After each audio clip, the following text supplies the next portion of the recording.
Hey there and welcome.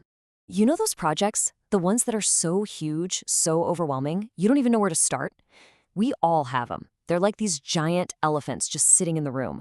But here's the thing, there's a much smarter way to deal with them. So let's get into the strategy. It all kicks off with a really old riddle, one I'm sure you've heard before. How do you eat an elephant, right? I mean, the sheer size of it just seems impossible to solve. And of course, we all know the answer, one bite at a time. And look, it's not bad advice. It's totally true. But it is not the whole story. Not even close. See, just taking random bites isn't going to cut it. You could be eating the wrong parts in the wrong order. Heck, you could be using the wrong tools entirely. The real secret, the magic, happens before you even start eating. So this first step, before you do anything, is all about hitting pause. It's about actually thinking and questioning the task itself. You gotta do this before you spend even 1 minute actually working on it. Okay, first question. Why are we eating this elephant in the first place? Seriously, is the goal to get nutrients or is it just, to dispose of the thing? Figuring out your real objective is so important because it completely changes your approach. You might find out you're not even trying to solve the right problem. And that brings us to another huge question. Do you really need to eat the whole thing? Just because a project is handed to you as one giant package doesn't mean every single piece is essential. What if, and this is big, what if you could get 80% of the value by just doing the most important stuff and completely ignoring the other 20%? I mean, that's a gigantic win before you've even lifted a finger. All right, so once you've figured out what's actually essential, it's time to prioritize. What parts are going to give you the biggest bang for your buck? What's most critical? What do you need to do first to set up everything else? This line of thinking leads to a super powerful technique for getting things done way more efficiently. It's called batching, and the idea is simple. You group similar stuff together. So using our metaphor, you deal with all the feet at once. When you do this, you get into a groove, a rhythm. That repetition just makes you faster, more efficient. And even better, it helps you spot patterns in the work. You start thinking, wait a second, could I automate this part? You'll find ways to streamline the process that you just would not have noticed otherwise. Okay, so you've got your plan. Awesome. Now it's time to actually dig in and do the work. But this is where the mental game starts. Staring at that huge task can be absolutely paralyzing. You see, breaking things down isn't just some clever management trick. It's a psychological lifeline. Think about it. If you take one tiny bite and the whole massive elephant is still there, it just feels hopeless, right? It's so demoralizing. You have to be able to see that you're actually making progress.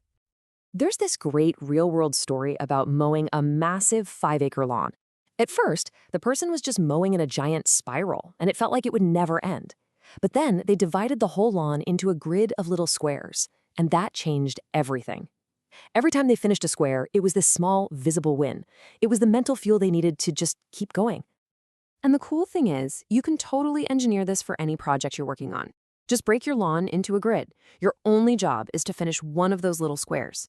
And when you do, stop for a second, look at it, and really let it sink in. Hey, look at that. I did that. That feeling of accomplishment, it creates momentum.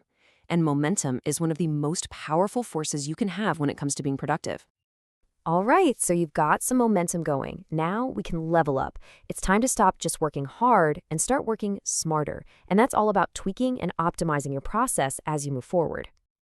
Let's jump back to our elephant for a sec. Are you sitting there trying to tackle it with just a fork and knife? Because, maybe, just maybe, what you really need is a chainsaw.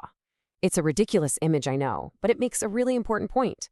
If you're using the wrong tools, you're just setting yourself up for frustration and eventually burnout. So this really means you have to ask yourself, do I have the right toolkit? Take a look at these questions. Every single one is a potential upgrade waiting to happen. It could be the software you're using or just making sure you've scheduled time to actually focus. Any of these can be a huge opportunity to work smarter, not harder.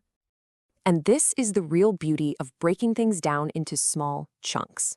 You get to create these little feedback loops for yourself. Instead of powering through the whole thing and only finding out what went wrong at the very end, you can pause after each little win. You get to analyze what worked, what didn't, and then you apply that lesson to the very next piece. It's all about learning and adapting as you go. And you know what's great? These improvements don't have to be huge game changers. The goal here isn't perfection, it's just progress. If you can find a way to get just 1% better with each little chunk you finish, that starts to compound. Over the course of a massive project, that tiny little improvement adds up to a staggering advantage. So let's put it all together. The next time you're staring down one of those elephant-sized tasks, just remember, one bite at a time is only the first ingredient in the recipe. The real recipe for success is a mix of 4 key things. First, you need a strategy, asking the right questions before you even start. Then you need to understand the psychology, creating those small wins to build momentum. After that comes optimization, always looking for ways to work smarter. And finally, adaptation. You've got to be willing to change your plan as you learn more. It's a full package. So now it's over to you. Think about that huge, scary project that's on your plate right now. What's the elephant in your room? And more importantly, using what we've talked about, what's the very first strategic question you're going to ask about it before you even think about taking that first bite?